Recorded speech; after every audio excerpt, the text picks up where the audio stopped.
Où est-ce qu'on demande le moins d'equity? Crédit Bail. Totalement. Sur 10 dossiers que tu passes en comité, combien sont accordés? Je dirais 8. 8? Bon, Ouais, c'est encourageant, ouais. J'espère ne pas l'avoir. Oui, voilà, c'est ça. Allez,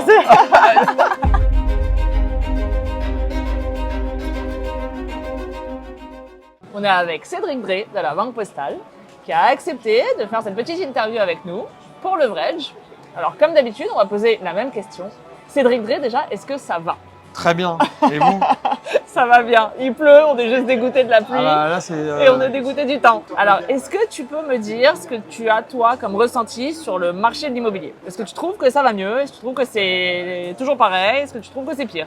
Je trouve que ça se relance pas mal, surtout sur les typologies d'actifs logistiques et locaux d'activité.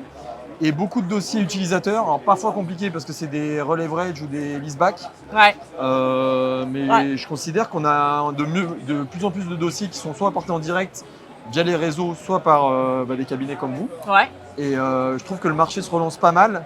Après, c'est par rapport au levier qu'on a eu l'habitude de faire, Ouais. ou des tranchages avec des grosses parties in fine, qui sont plus compliqués à passer en comité qu'avant. Tu trouves que ça, c'est plus compliqué? C'est plus compliqué, mais on continue à avoir des accords et surtout on a continué à avoir un objectif haut au sein des banques sur l'immobilier.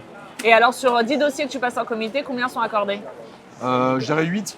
8, bon, c'est c'est encourageant, ouais. Et alors, qu'est-ce que vous avez comme typologie de financement qui est beaucoup plus facile à accorder?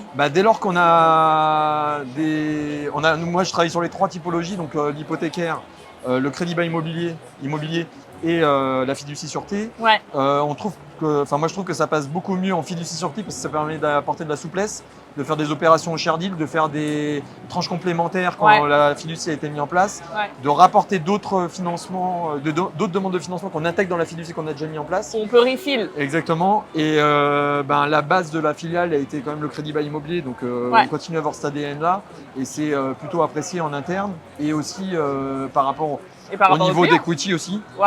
Alors, où est-ce qu'on demande le moins d'equity? Crédit bail. Totalement.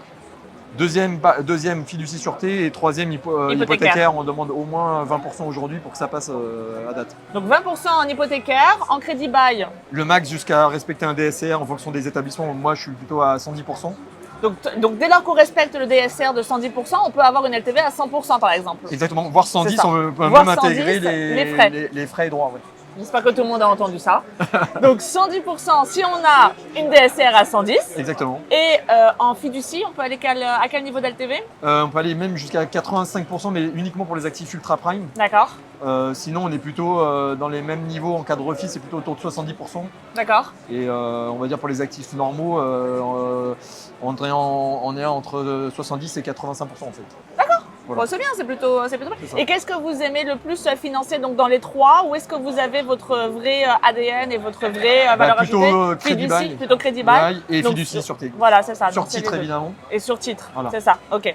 Alors, est-ce que tu peux juste nous expliquer ce que c'est la différence? Pour la banque, au lieu d'avoir une sûreté sur laquelle on grève l'actif via une hypothèque, dans le cadre d'un crédit bail, on prend la propriété de l'actif.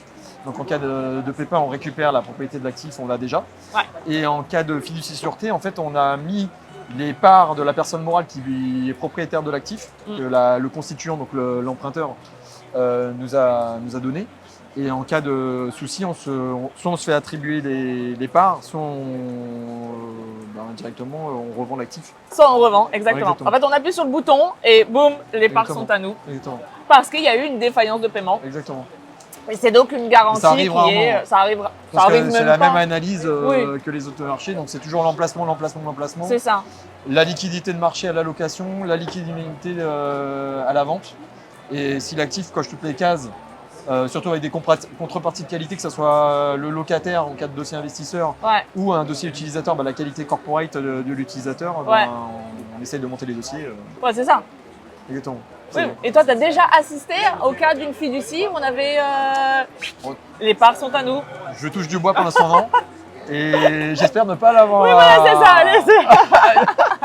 On espère qu'on n'a pas de dossier qui va se faire concerner par... J'ai pas envie d'essayer. Voilà, c'est ça. On n'a pas envie. Écoute, je suis complètement d'accord. Merci beaucoup, Cédric. Merci. Pour ces petites questions, pour ces réponses. Bon MIPIM à vous. Très sympa. Bon MIPIM à toi. Allez, à toutes. Au revoir.